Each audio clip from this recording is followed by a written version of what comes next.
School ছুটি থাক চাই না থাক, সপ্তাহে 5 দিন কিন্তু আমার রুটিন সেম। সকালে উঠেই ফাগুনকে স্কুলে দিয়ে মোটামুটি 3-4 দিনের বাজার করে এনে রান্নাঘরে ঢুকি। বানাবো ঝিঙে আলু দিয়ে বড়ার ঝোল।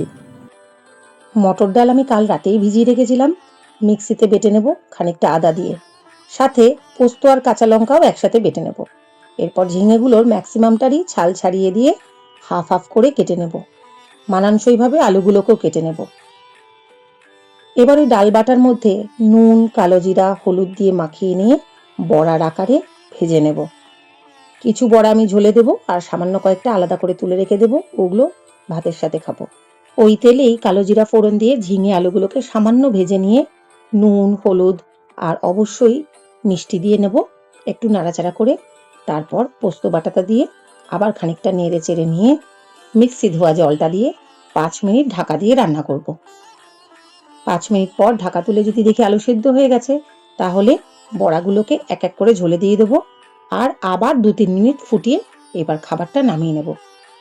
চটজলদি রান্না, সুস্বাদু রান্না, গরমের শান্তির রান্না, যা বলো তাই।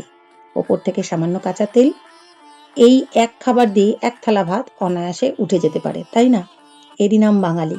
সাথে নেব একটু শশা আর 2-3টে এমনি ঝুলে না দেওয়া বড়া।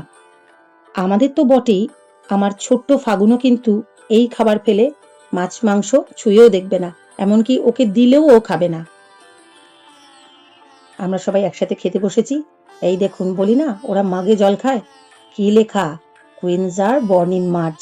সত্যি তো, আমার 2 রাজকুমারী কিন্তু মার্চেই জন্ম। ভাত এক গাদা খেয়েছি, কিন্তু তারপর আমার লোভের পর্ব।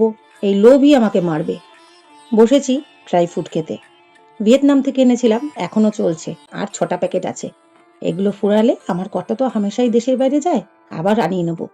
কমলা লেবু, পেঁপে, আম, আনারস, অনেক রকমের মিক্সড। চলো আমি আয়েশ করে আমার লোভ মেটাই।